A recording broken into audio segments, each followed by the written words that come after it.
Hello everyone, welcome to your YouTube channel पढ़ाई मिनिया। और आज हम आपके साथ डिस्कस करेंगे उत्तराखंड ट्रिपल एससी का लेखाकार का पेपर, सहायक लेखाकार का पेपर है। ये एग्ज़ाम आपका 19 मई 2019 को हुआ था। पार्ट 1 पार्ट 2 हम डिस्कस कर चुके हैं। आपके LT grade, GIC, TGT, PGT, आप किसी भी एग्ज़ाम की तैयारी कर रहे हैं तो ये क्वेश्चंस ज़रूर कवर करिए, क्योंकि इससे आपको बहुत कुछ सीखने को मिलेगा। तो अगर आपने अभी पार्ट 1 पार्ट 2 नहीं देखा है, प्लीज़ उसे भी ज़रूर कवर करिएगा। बहुत ही इंपॉर्टेंट वीडियो है आपके लिए। तो चलिए आज की वीडियो स्टार्ट करते हैं। आज है हमारा पार्ट 3, 39 क्वेश्चन से स्टार्ट करना है। तो चलिए स्टार्ट करते हैं। The success of perpetual inventory system depends upon. तो परपेचुअल इन्वेंट्री सिस्टम है, उसकी जो सक्सेस है, उसकी सफलता जो है वो किस चीज़ पर निर्भर करती है। बात करते हैं कि ये परपेचुअल इन्वेंट्री सिस्टम क्या होता है। निरंतर स्कंद प्रणाली। तो परपेचुअल मतलब क्या होता है? परपेचुअल का मतलब होता है कि एवर लास्टिंग, जो हमेशा रहता है, और इन्वेंट्री सिस्टम है ये। तो पहला ऑप्शन क्या है? सामग्रियों के लिए नियमित अंतरालों पर ऑर्डर भेजना, placing order for material at regular intervals. Option b है exercising control over the issue of material. जो मटेरियल है जिसे इशू किया जा रहा है उस पर नियंत्रण रखना, बहुत नियंत्रण रखना। Record the receipts and issue of materials immediately after each transaction. मतलब कि प्रत्येक लेन देन के बाद सामग्रियों की प्राप्ति तथा निर्गमन के लिए रिकॉर्ड रखना, कि जैसे ही आपने लेन देन किया उसके बाद आपने क्या किया, सामग्रियों की पूरा ट्रांजैक्शन उसको तुरंत रिकॉर्ड कर लिया। डी ऑप्शन है recording the receipt of materials by store keeper in the bin cards. भंडारी द्वारा सामग्रियों की प्राप्ति को बिन कार्डों पर रिकॉर्ड करना। तो इसका जो राइट ऑप्शन है वो है सी वाला। क्यों? क्योंकि सी ऑप्शन क्या बोल रहा है कि जैसे ही आपके रिसीट्स हो जाते हैं या आप मटेरियल को इशू कर देते हैं या आपको मटेरियल कहीं से मिल रहा है, तो इससे आप क्या कर लें, इमीडिएटली रिकॉर्ड कर लें। एक ट्रांजैक्शन आपका हुआ तो आप उसे तुरंत रिकॉर्ड कर लें। तो ये कैसा है? परपेचुअल इन्वेंट्री सिस्टम है, एवर लास्टिंग है, हमेशा चलता रहेगा, क्योंकि जैसे ही आपने एक ट्रांजैक्शन हुआ आपने तुरंत रिकॉर्ड कर लिया। तो इसे हम क्या बोलेंगे? प्रत्येक लेन देन के बाद सामग्रियों की प्राप्ति तथा निर्गमन के रिकॉर्ड रखना। नेक्स्ट क्वेश्चन है agriculture income is exempted. Agriculture income जो होती है वो एग्जेम्प्ट होती है इनकम टैक्स में, under which of the following section of income tax act 1961। तो किस एक्ट के अकॉर्डिंग जो आपकी एग्रीकल्चर इनकम है उसे एग्जेम्प्ट किया जाता है? तो इसे एग्जेम्प्ट किया जाता है B 10(1), 10 subsection 1।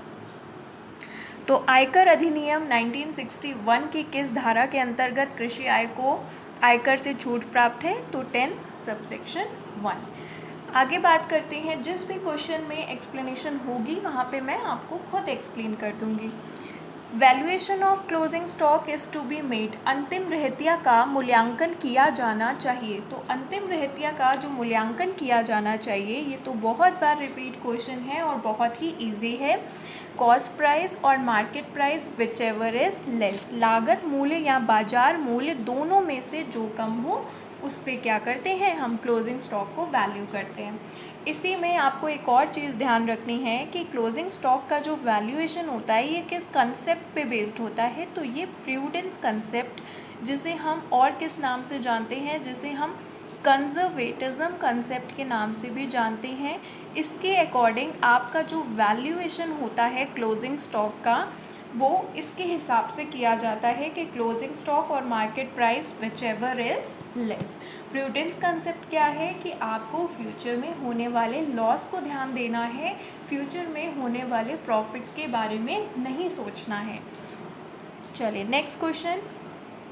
Cost of abnormal idle time is transfer to. असामान्य कार्यहीन समय की लागत हस्तांतरित की जाती है। सबसे पहले बात करते हैं ये एबनॉर्मल आइडल टाइम क्या होता है। एबनॉर्मल आइडल टाइम का मतलब है कि पहले तो इसे हम थोड़ा डीपली समझते हैं। आइडल टाइम क्या होता है? जैसे कि आप स्कूल जाते हैं, ठीक है, तो आप स्कूल जाते हैं तो स्कूल में आप सारा दिन क्या, मतलब जब आप स्कूल गए, सपोज़ आप एक टाइमिंग में गए, 10 बजे गए, 7 बजे गए और 2 बजे आए, ठीक है, 7 to 2 आपका क्या चला, स्कूल की टाइमिंग चली। तो इसका मतलब ये तो नहीं है कि आपने स्कूल में सारा टाइम ही क्या किया है, पढ़ाई करी है। आपने कुछ टाइम क्या किया होगा, कुछ टाइम आपने अपने फ्रेंड्स के साथ बातें भी करी होंगी और कुछ टाइम आपने क्या किया होगा, लंच वगैरह किया होगा। तो ये सब क्या है, आइडल टाइम का मतलब कि इसका एक फॉर्मूला होता है, total time spent by a worker. Idle time क्या होता है, idle time is equals to total time कितना स्पेंड किया है वर्कर ने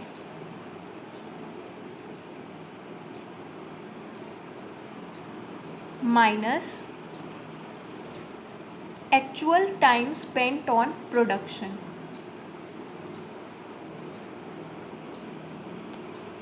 actual time spent on production. अब हम इसका मतलब समझते हैं कि आइडल टाइम मतलब, आइडल का मतलब क्या होता है, आइडल मतलब जो फ्री टाइम बोल लीजिए आप, कि फ्री टाइम, इस टाइम उसने कुछ भी नहीं किया या जो भी उसका अपना पर्सनल था वो काम किया उसने। तो वर्कर टोटल टाइम कितना स्पेंड कर रहा है माइनस करेंगे कि उसने प्रोडक्शन में कितना खर्चा किया। जैसे 100 घंटे मान लीजिए या 20 घंटे काम किया, तो 20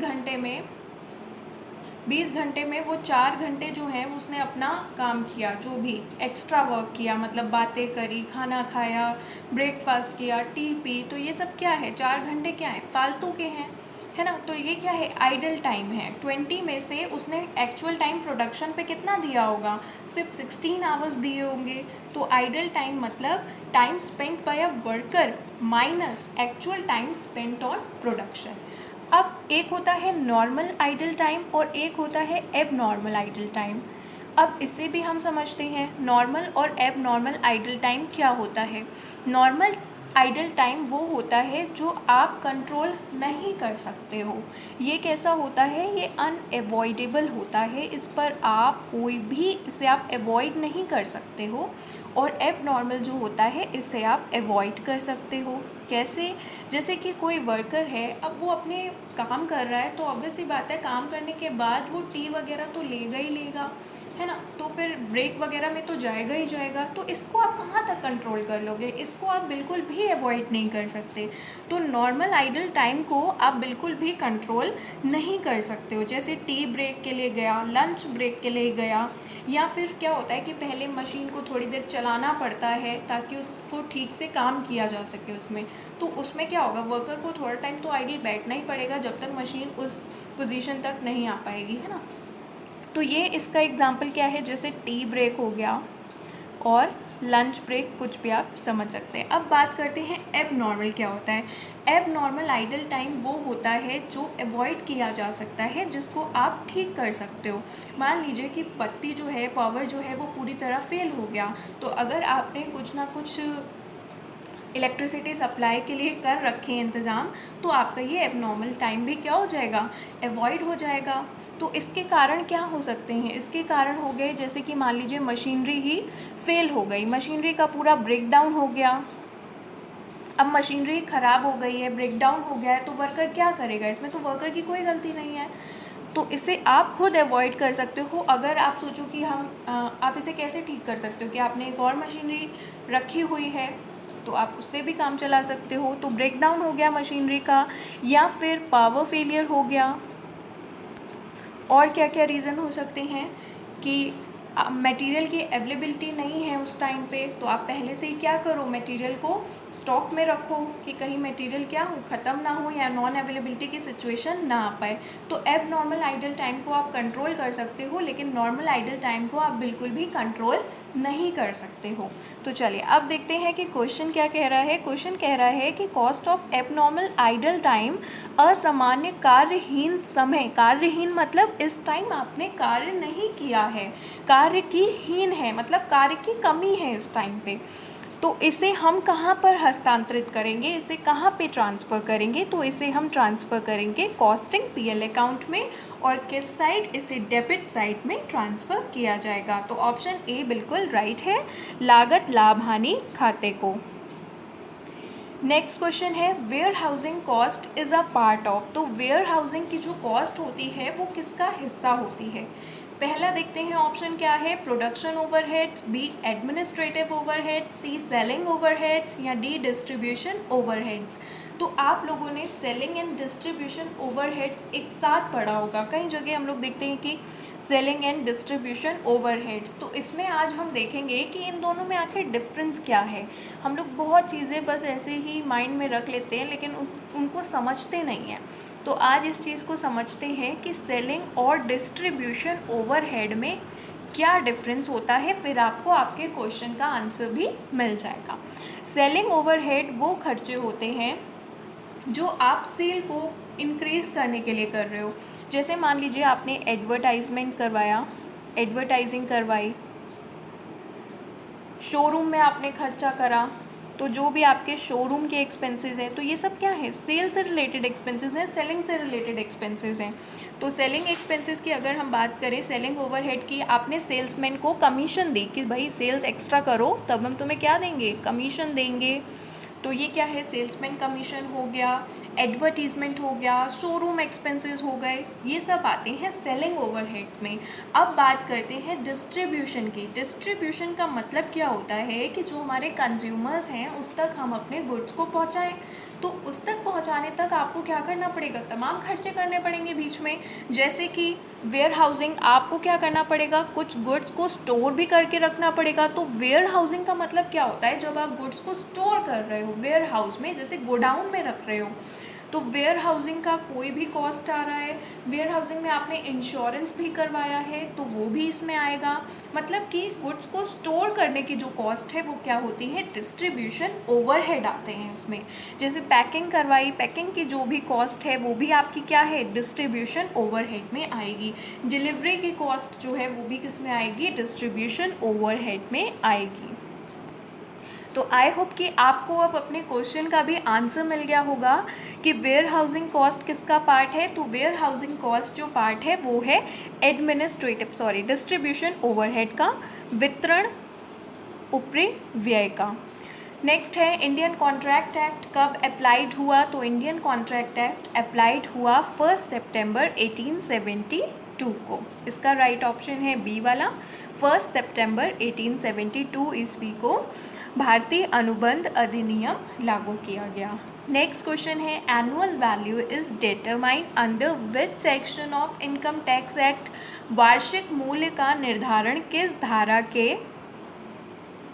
अधीन किया जाता है। तो वार्षिक मूल्य का जो निर्धारण है वो सेक्शन 23 धारा 23 के तहत किया जाता है। अब बात करते हैं कि इनकम टैक्स में एनुअल वैल्यू कहाँ पर हम कैलकुलेट करते हैं। तो एनुअल वैल्यू हम इनकम फ्रॉम हाउस प्रॉपर्टी में कैलकुलेट करते हैं, इनकम फ्रॉम हाउस प्रॉपर्टी।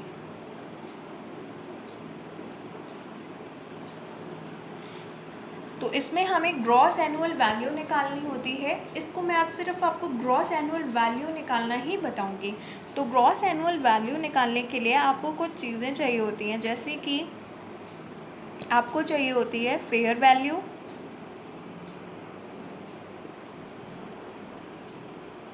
एक होता है पहले municipal value, fair value, standard rent और एक्चुअल रेंट। अब इसकी मदद से आप क्या निकालते हो, इसकी मदद से आप निकालते हो अपनी GAV, ग्रॉस एनुअल वैल्यू। कैसे निकालते हैं तो चलिए इसे भी समझते हैं।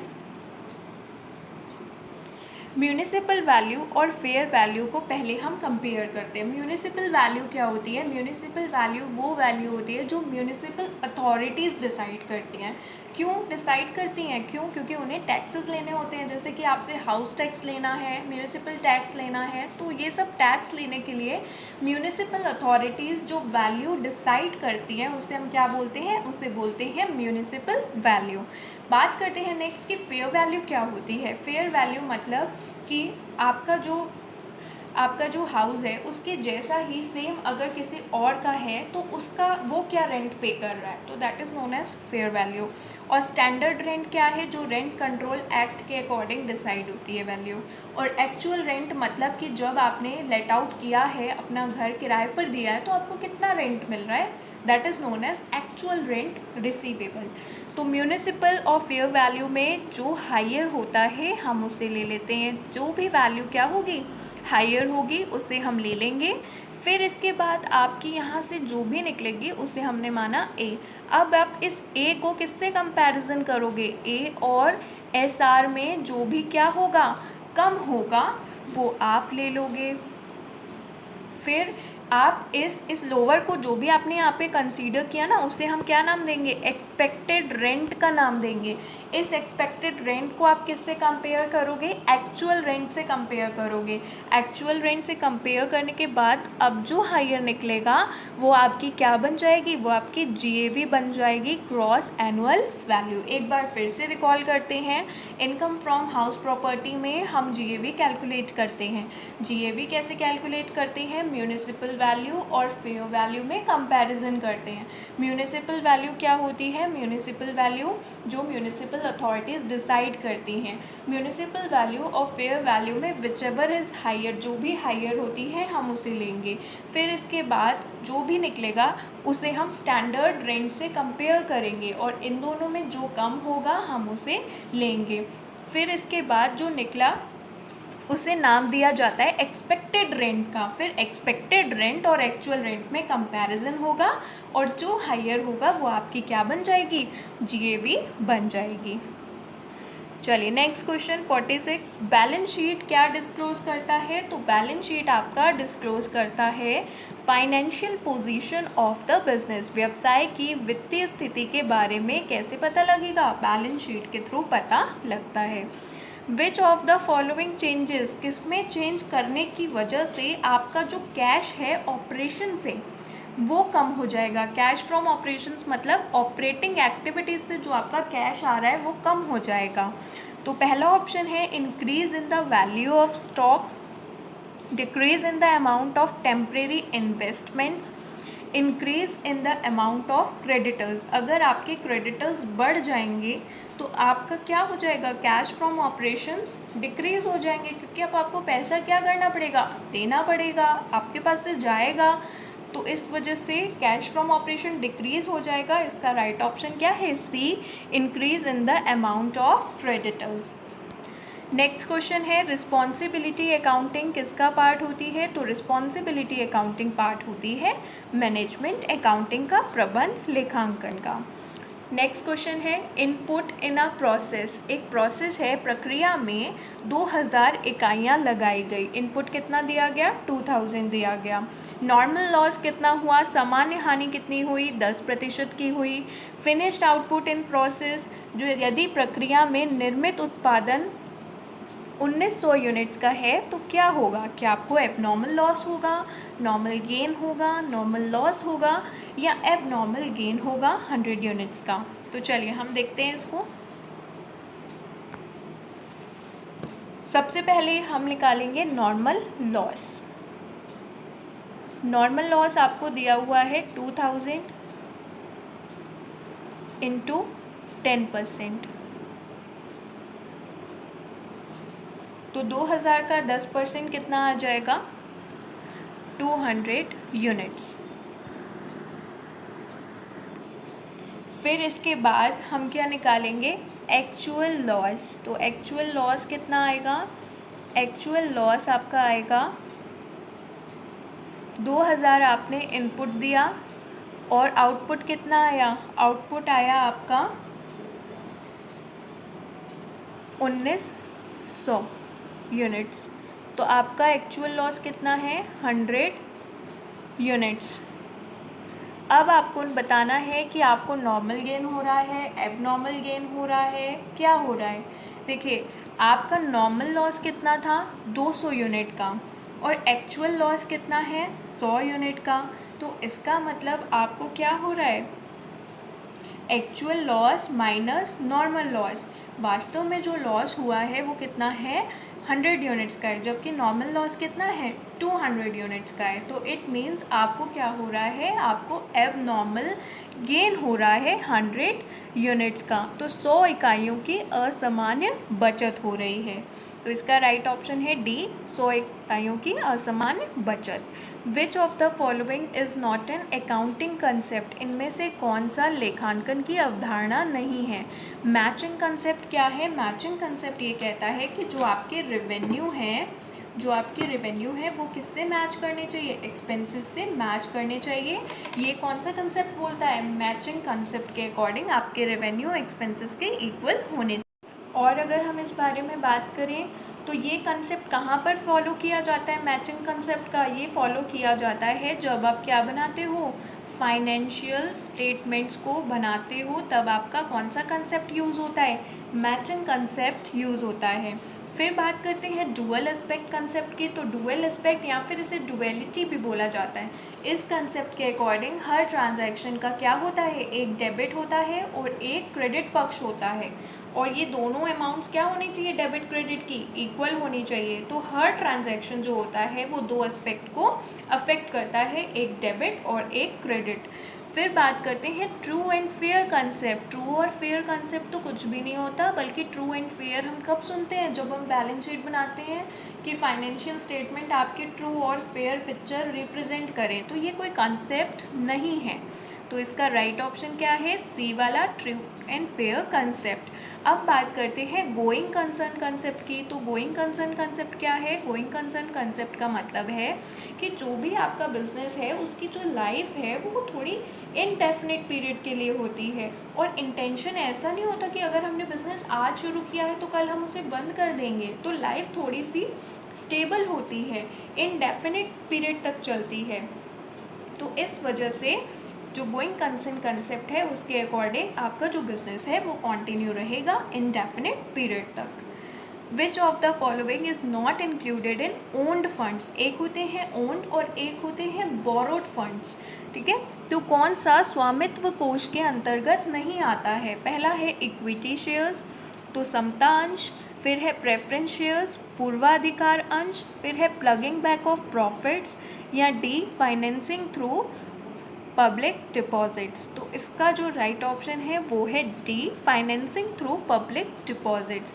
आपने क्या किया, जन निक्षेप द्वारा वित्तीयन किया है। ये कैसा है, ये ओन फंड्स में नहीं आएगा। इक्विटी भी, प्रेफरेंस भी और प्लगिंग बैक ऑफ प्रॉफिट्स मतलब रिटेन्ड अर्निंग्स, ये सब क्या है, ओन फंड्स हैं आपके। नेक्स्ट क्वेश्चन है which of the following centre does not exist in responsibility accounting. Responsibility accounting में कौन सा सेंटर एग्जिस्ट नहीं करता है। तो चलिए देखते हैं कि कौन कौन से सेंटर्स होते हैं। सबसे पहला सेंटर, कोई ऐसा कोई सीक्वेंस नहीं है, बस मैं आपको बता रही हूँ। कॉस्ट सेंटर जो होता है वो किस लिए होता है, सबसे पहला है कॉस्ट सेंटर। कॉस्ट सेंटर का काम क्या होता है, सिर्फ कॉस्ट से रिलेटेड, मतलब और कुछ इसका मतलब नहीं है, और किसी चीज़ से रिलेटेड नहीं होगा, रेवेन्यू से रिलेटेड नहीं होगा, सिर्फ इसका काम है कॉस्ट से रिलेटेड। तो ये सबसे वाइडली यूज्ड होता है, यहाँ पे आपको ये ध्यान रखना है, ये सबसे ज़्यादा इस्तेमाल होता है। फिर है रेवेन्यू सेंटर, इसका काम सिर्फ रेवेन्यू से रिलेटेड है। इसके बाद है आपका प्रॉफिट सेंटर्ड। प्रॉफिट सेंटर्ड किससे रिलेटेड है, प्रॉफिट सेंटर्ड आपका रिलेटेड है कॉस्ट से भी और रेवेन्यू से भी। इसके बाद है इन्वेस्टमेंट सेंटर्ड। इन्वेस्टमेंट सेंटर्ड आपका एसेट का सही से यूज़ करने से है। तो ये 4 सेंटर्स हैं जो आपको ध्यान रखने हैं, कॉस्ट, रेवेन्यू, प्रॉफिट, इन्वेस्टमेंट। तो इसका जो राइट ऑप्शन है वो क्या होगा, इन्वेस्टमेंट सेंटर भी होता है, प्रॉफिट सेंटर भी होता है, एक्सपेंडिचर सेंटर नहीं होता है। तो सी ऑप्शन हमारा राइट है, व्यय केंद्र। सेल सेंटर भी होता है, सेल सेंटर या फिर revenue centre. When was banking companies regulation act implemented in India. तो बैंकिंग कंपनी रेगुलेशन एक्ट कब इम्प्लीमेंट हुआ, तो बैंकिंग कंपनी रेगुलेशन एक्ट आपका इम्प्लीमेंट हुआ 1949 AD में, सन 1949 में। अब बात करते हैं, पहले इसे क्या था, ये बैंकिंग कंपनी एक्ट के नाम से था, फिर इसका जो नाम था वो चेंज करके बैंकिंग रेगुलेशन एक्ट किया गया। वो कब किया गया, 1966 में किया गया। इसे क्या कर दिया, बैंकिंग रेगुलेशन एक्ट कर दिया गया। चलिए next question, if the inventory turnover is divided by, अगर हम इन्वेंट्री टर्नओवर को डिवाइड कर देंगे 365 से तो ये किसका मेजर हो जाएगा। तो चलिए देखते हैं इन्वेंट्री टर्नओवर का फॉर्मूला क्या होता है। सबसे पहले ITR, इन्वेंट्री टर्नओवर रेशियो। तो इसका फॉर्मूला होता है COGS अपॉन एवरेज इन्वेंट्री।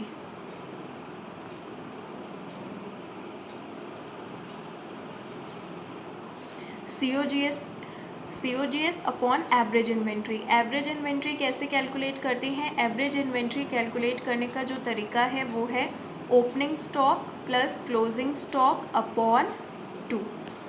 ठीक है, ये फॉर्मूला भी आप ध्यान रखिएगा। अब बात करते हैं क्वेश्चन की तरफ।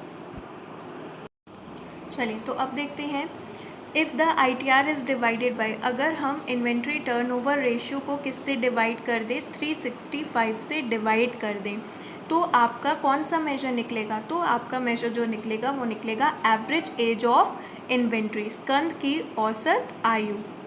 इसका C ऑप्शन राइट है। चलिए next question, which of the following is not the benefit of budgetary control. Budgetary control का कौन सा बेनिफिट नहीं है।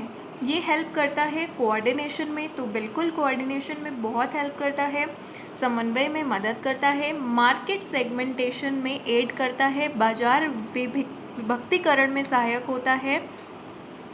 C है इम्प्रूवमेंट इन प्लानिंग, तो प्लानिंग में भी इम्प्रूवमेंट है और कोऑर्डिनेशन में भी इम्प्रूवमेंट है, लेकिन मार्केट सेगमेंटेशन में एड नहीं करता है।